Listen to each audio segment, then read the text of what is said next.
As the morning sun streamed into the quiet Boston neighborhood, Rebecca Foster was preparing breakfast in the kitchen. The sunlight through the window made her bright auburn hair shine and added warmth to her gentle brown eyes. "Emma, time to get up. You'll be late for school." As she headed toward her 10-year-old daughter Emma's room, Rebecca enjoyed the aroma of coffee she had brewed for her husband Ethan. Her life was filled with genuine happiness. After lightly knocking on Emma's door, a small voice responded, "I'm up, Mom." When she opened the door, Emma was already changing into her uniform and brushing her hair. The light reddish-brown birthmark that spread from her left cheek to her neck was something she had been born with.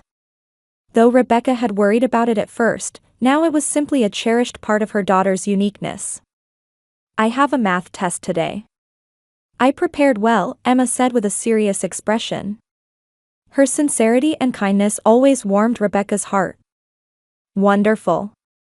Daddy's up too, so let's have breakfast together." Downstairs, Ethan was already sitting at the table reading the newspaper. With his short-cropped black hair and muscular build, he gave the impression of a hard-working man. "Good morning, Princess," he smiled as he watched Emma come down the stairs. The scene of the three of them around the breakfast table might have appeared to be the picture of an ideal family from the outside. As Rebecca served pancakes onto plates, she reflected on how precious this happiness was. After struggling as a single mother, her life had changed dramatically in the 5 years since marrying Ethan. "What's your schedule today?" Ethan asked while drinking his coffee. "Paperwork at the office this morning, then meeting with a client in the afternoon," Rebecca replied. She worked as an interior designer from her home office. "I'm going to inspect a new building on the north side today. Should be home by evening." Ethan's explanations about his work were always concise. Rebecca's mother Martha and sister Olivia mistakenly thought of Ethan as just a janitor. In reality, he was the CEO of Evergreen Facilities, a building management company, but he sometimes did cleaning work himself to maintain a connection with the field operations. Ethan never bothered to correct their misunderstanding. His humble nature disliked showing off his position or wealth. After Emma left for school, Rebecca's cell phone rang. Her sister Olivia's name appeared on the screen. "Hello, Olivia?" "Rebecca." "Big news." Her sister's voice was high with excitement. "Brendan proposed to me." Rebecca expressed her genuine happiness. "Congratulations." "When? How did he do it?" Olivia's fiancé Brendan Collins was an executive at the prestigious firm Harrison & Welch, whom she had met a year ago. Rebecca had never met Brendan, but according to Olivia, he was charming and successful. "Last night. At a luxury restaurant, with champagne. I wish I could show you the rose gold diamond ring." Olivia's excited voice burst through the phone. "I told Mom too. She's absolutely thrilled." Rebecca felt truly happy for her sister. But at the same time, she could imagine her mother Martha's reaction. Martha always had strong opinions about her daughter's marriage partners. Olivia's good marriage would be a source of pride for her. Meanwhile, Rebecca's choice was something Martha secretly looked down upon. That evening, as Rebecca had anticipated, Martha called. "You heard from Olivia, right? It's wonderful. Brendan is such a fine man, perfect for Olivia. Harrison & Welch is one of the top firms in the country." Rebecca smiled on the other end of the phone. "Yes, I'm glad Olivia seems happy. She's always made the right choices." Martha's words contained an implicit criticism of Rebecca. "By the way, how is your, husband doing?" "Ethan is fine, Mom. Work is going well." "Well, that's good." Martha's voice had lost its enthusiasm. After hanging up, Rebecca sighed. Despite feeling the complexity of family relationships, she had no regrets about her own choices. Ethan was sincere and loved her and Emma with all his heart. That was her definition of happiness. 2 weeks before the wedding, Rebecca received an elegant invitation. A call from Olivia followed. "Rebecca, I need to talk to you about something." Olivia's voice had tension in it. It's about the wedding. What is it? Just tell me if there's anything I can help with. Well, Brendan's family and friends, company executives will be there. It's going to be a very formal ceremony. I understand.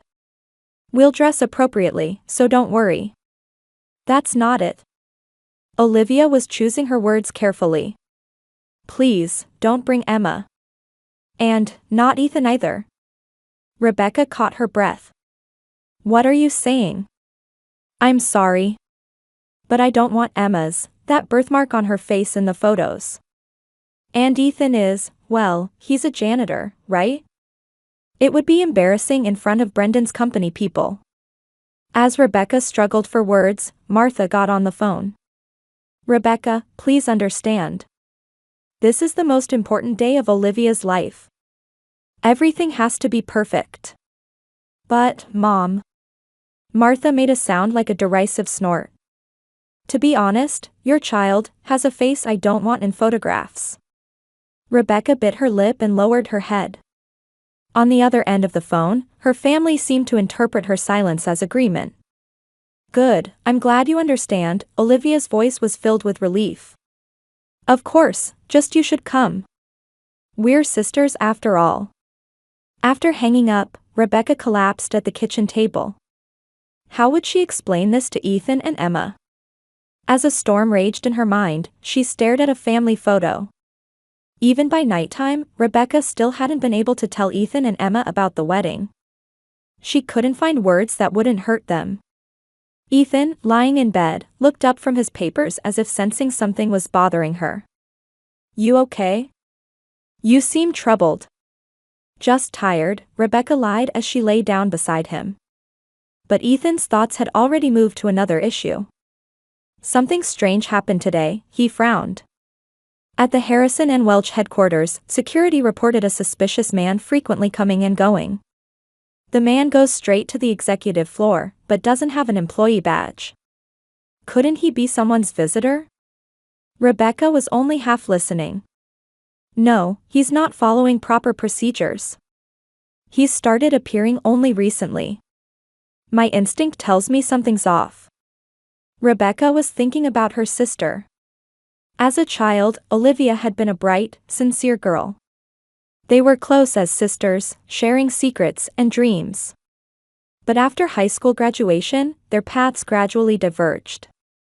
Olivia attended business school and pursued success in social circles. Meanwhile, Rebecca loved art and chose a career in interior design. I can't believe she would say such things, Rebecca whispered to herself. Her phone on the table lit up. It was a message from Martha. Pictures from the dress fitting. Olivia will make a beautiful bride.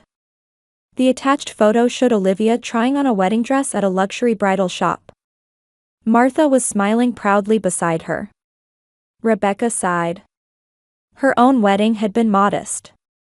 Martha had barely been involved, saying nothing fancy is needed for a second marriage. The next morning, Ethan left the house earlier than usual. I have something to investigate today. Might be late, he said as he left. Rebecca had a good idea what her husband was investigating. He was probably concerned about the suspicious activity at the Harrison and Welch building. His instincts were remarkably sharp. Building management required much more observational skills than people imagined. That afternoon, Rebecca picked Emma up from school. Every time she saw her daughter's smile, her heart ached. Emma had been looking forward to Olivia's wedding and had repeatedly said, I'll wear a pretty dress. Rebecca had been vague whenever the wedding came up in conversation. After dinner, while Emma was doing homework, Rebecca decided to call Olivia again. Olivia, would you please reconsider? About Emma and Ethan. Rebecca, I've already decided. Olivia's voice was hard. I want to make the best impression possible in front of Brendan's company people. You need to understand. But Emma has been looking forward to it. And she's my daughter. Ethan is my husband. They're both my family. Rebecca's voice trembled. That doesn't mean you can ruin my special day. Olivia raised her voice. If you're going to be so stubborn, you don't have to come either. The call was disconnected. Rebecca was overcome with a mix of sadness and anger. Her sister had completely changed. 3 days before the wedding, Rebecca visited Olivia's apartment as a last attempt. "I just want us all to celebrate as a family," she pleaded, but Olivia remained adamant. "It's my wedding. It will be done my way." With those final words, Rebecca left with slumped shoulders. When she returned home, Ethan was waiting with a serious expression. A stranger sat beside him. "Rebecca, this is Mike Johnson. He's a private investigator who conducted some research at my request." Rebecca was confused. "Research about what?" Ethan took a deep breath. "About Olivia's fiancé, Brendan Collins." "What?" "His real name is Robert Markworth.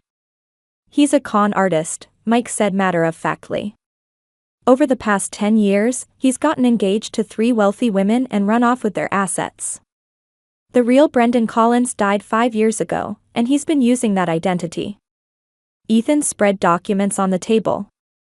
"Here's the evidence. His real face, criminal record, testimonies from previous victims. And his name isn't on the Harrison and Welch employee roster. I checked the company's security system, and he's been entering without a proper employee badge. He's probably bribing the security guards." Rebecca collapsed into a chair. "I can't believe it." "Unfortunately, this is the truth," Ethan took her hand. "That's why he didn't want to be photographed. He barely posts face photos on social media. And his suggestion to Olivia about keeping distance from family might have been because he feared his true identity would be exposed." Rebecca was shocked but quickly shifted to practical thinking. "We need to tell Martha and Olivia." "They won't believe us now," Ethan said cautiously. "They're under his spell. Given how they feel about us, any warning would just be seen as trying to interfere." "Then what should we do?" "The wedding is the day after tomorrow. Tomorrow, we'll submit evidence to the police. Then, we'll prepare for the wedding day. If he runs before the ceremony, that will be proof. If he shows up, the police will be waiting." Rebecca cried quietly amid the confusion. Her desire to protect her sister conflicted with the pain of rejection. Ethan gently embraced her, whispering, "Whatever happens, we're family. We'll get through this together." On the morning of the wedding day, Rebecca was drinking coffee while gazing at the sunlight streaming through the kitchen window. Her mind was in turmoil. "I think we should notify the police and stop the ceremony," Rebecca pleaded with Ethan. "We have evidence." Ethan slowly shook his head. "The police are taking action. But they need concrete evidence. Even if he is a con artist, they can't make a preventive arrest unless he commits a crime before the wedding. And Martha and Olivia won't listen to anything we say. But to stand by and watch my sister marry a con artist." "I understand," Ethan said quietly. "But without evidence, it would backfire. Olivia would never forgive us." After breakfast, Emma appeared in the living room, holding the light blue dress she had prepared for the special day. "Mom, am I wearing this?" Her eyes sparkled with anticipation. Rebecca's heart tightened. "I'm sorry, Emma. We decided not to go to the ceremony." "Why not?" Emma's expression clouded. "I wanted to see Grandma and Aunt Olivia." "They are a bit busy," Rebecca answered, choosing her words carefully. "Weddings are hectic. Let's have a special day at home instead. We'll watch movies and order pizza. How does that sound?" Emma was clearly disappointed but nodded. "I made a present for Aunt Olivia. Can't I give it to her?" "You can give it to her later," Rebecca's heart ached. She was proud of her daughter's kind heart, while wanting to protect her from the family's complicated circumstances. During the morning, Ethan made several phone calls. He was in contact with the police and the private investigator, Mike. Robert is still at the venue. He's proceeding with preparations, he reported. As noon passed and the ceremony time approached, Rebecca sat on the sofa with the TV on, but nothing registered. Ethan was checking documents, occasionally glancing at the clock. Emma was quietly reading a book in the corner of the living room. In the tense silence, Rebecca's cell phone suddenly rang loudly. Olivia's name appeared on the screen. Rebecca answered in surprise. Olivia. From the other end, she heard sobbing and a trembling voice. Rebecca, please, help me. Something terrible has happened. Rebecca stood up, sending a glance toward Ethan. What happened? Calm down and tell me. Brendan. Brendan has disappeared. Olivia said between sobs. When I went to the wedding venue, he wasn't there.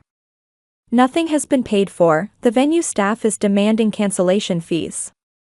Mom is telling guests he left on urgent business, but... Olivia's voice became broken. Actually, I got a call from security. They said a suspicious man left in a hurry with luggage.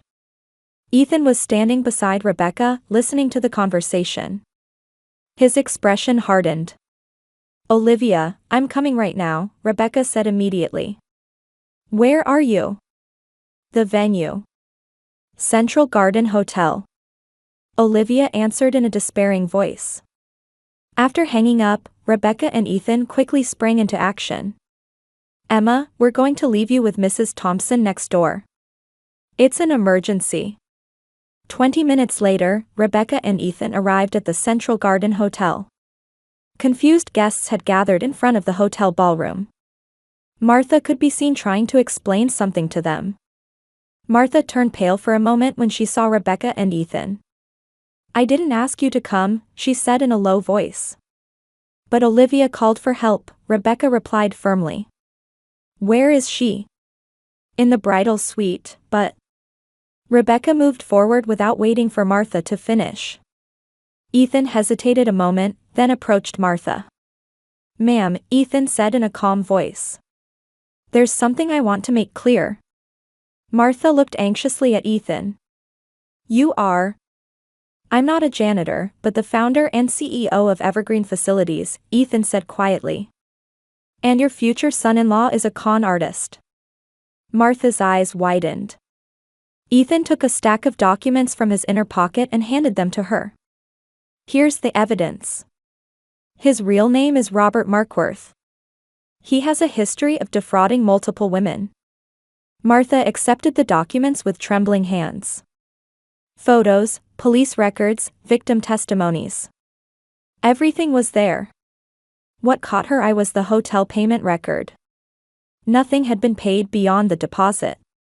This is. The color drained from Martha's face. At that moment, Rebecca and Olivia emerged from the bridal suite. Olivia was in her white wedding dress, her makeup streaked with tears. She stopped when she saw Ethan and Martha looking at the documents. What are you doing? Martha was too shaken to answer. Ethan explained quietly, we were discussing Brendan's, or rather, Robert's true identity. What are you talking about? Olivia looked at Ethan with confusion. He's a con artist, Olivia, Rebecca said gently.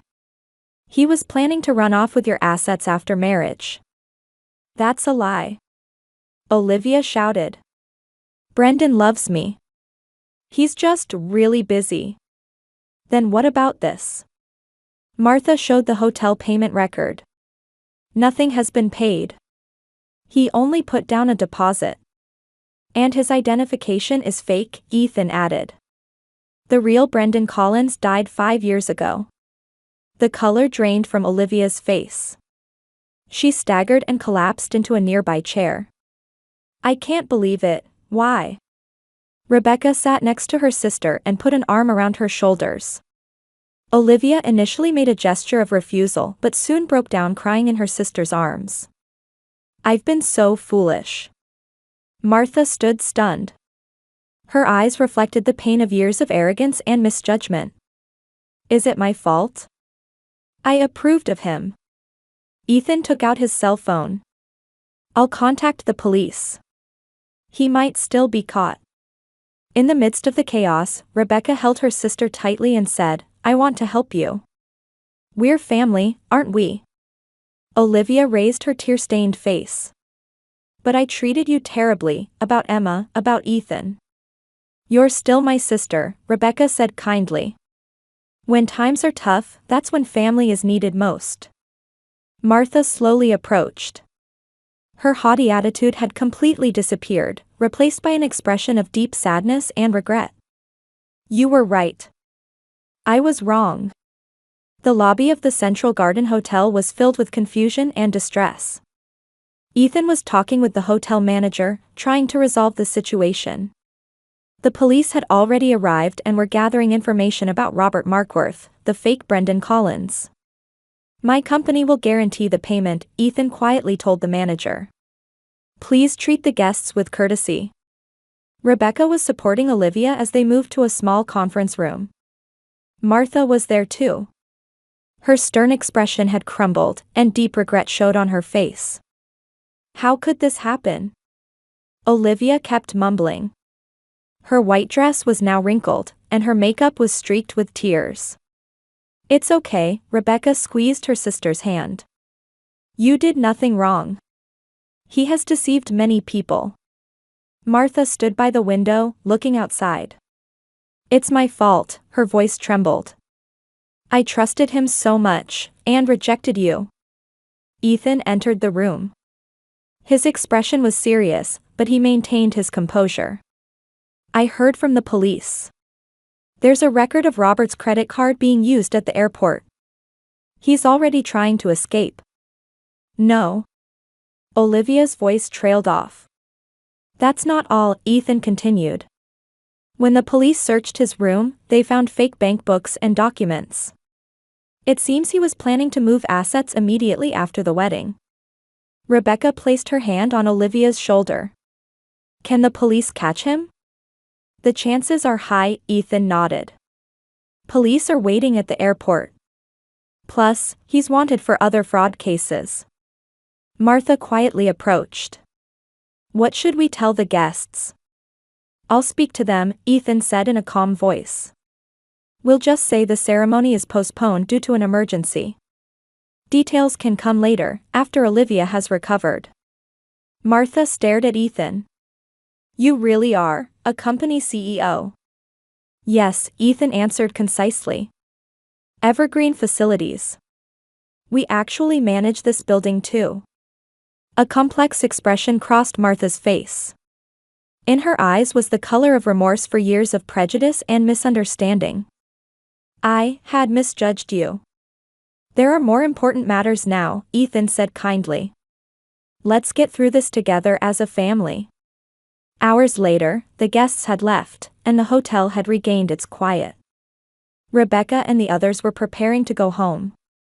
"Olivia, why don't you come to our house tonight?" Rebecca suggested. "You shouldn't be alone." Olivia weakly nodded. "Thank you, but I can't face Emma."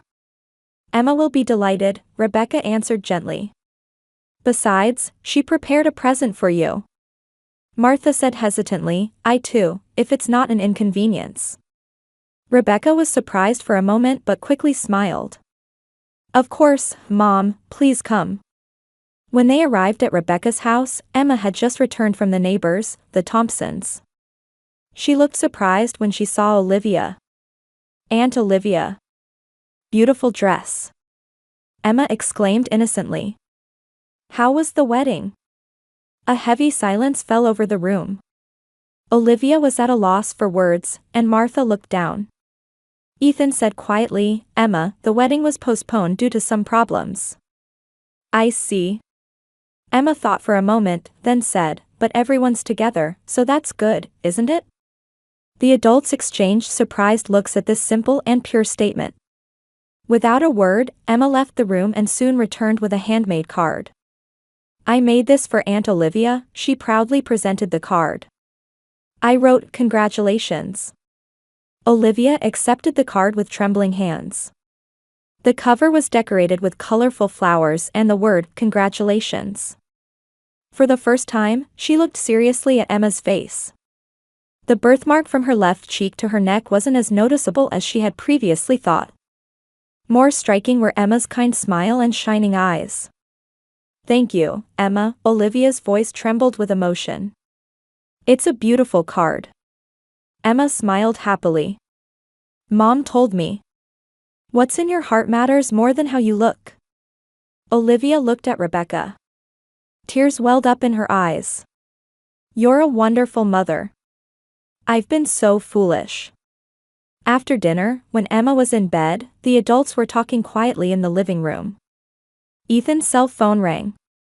"It's the police," he answered the call.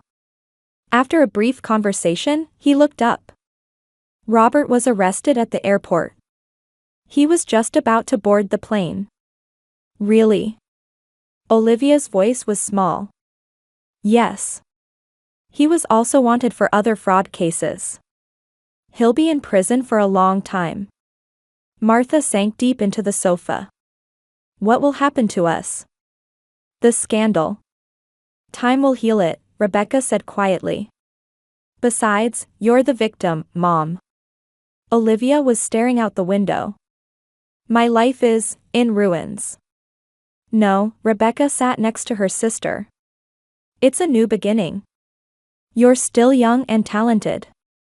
This is just a temporary setback." "But I'm so ashamed." "Everyone makes mistakes," Rebecca said kindly. "What matters is learning from them."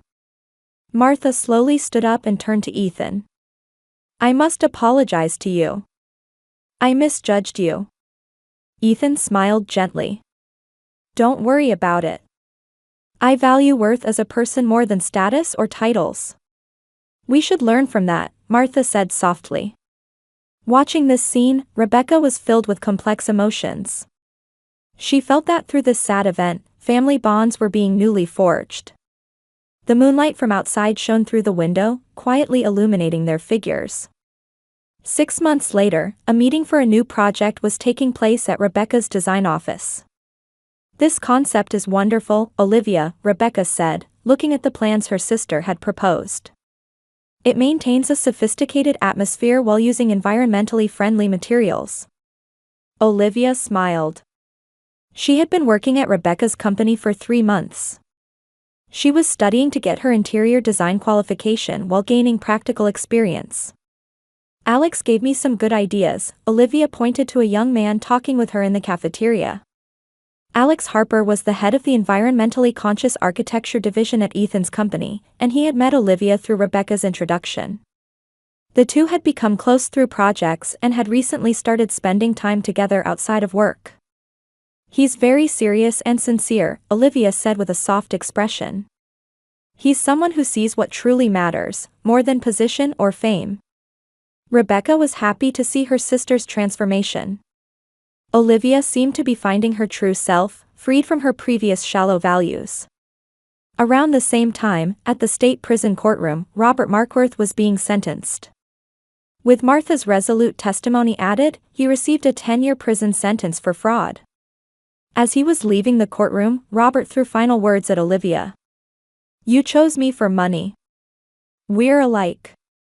Olivia stared at him and said quietly, "No. I learned from my mistake. I'm different from you." On Thanksgiving Day, Martha was invited to Rebecca's home. At first, she seemed uncomfortable.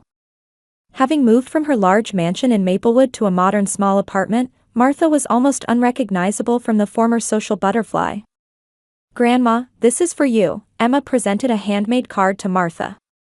It read, "To the world's best grandma." Tears welled up in Martha's eyes. "Thank you, Emma," she hugged her granddaughter and whispered, "I was so foolish." On Christmas party night, the lounge at Ethan's company was filled with warm light. Employees and their families had gathered to celebrate the end of the year. Family photos were being taken in front of the large Christmas tree. "Say cheese." The flash went off, capturing a moment of smiles for eternity. The photo showed Ethan and Rebecca, Emma with her radiant smile, Martha and Olivia, and beside Olivia, Alex with his gentle smile. "This is true family," Martha whispered. On the way home, Rebecca squeezed Ethan's hand in the car. In the back seat, Emma had fallen asleep. "Happy?" Ethan asked quietly. "Very," Rebecca smiled. "I've truly realized that family bonds come from love and trust, not appearances or status." Outside the window, snow had begun to fall quietly. Like bringing hope for the new year, white crystals sparkled in the light. Meanwhile, in a cell at the state prison, Robert was looking out the window of his solitary confinement. No one came to visit him. Letters he had sent to Olivia were returned marked refused. Outside the window, families were walking by with smiles. He thought he saw in them the true bonds that he could never obtain.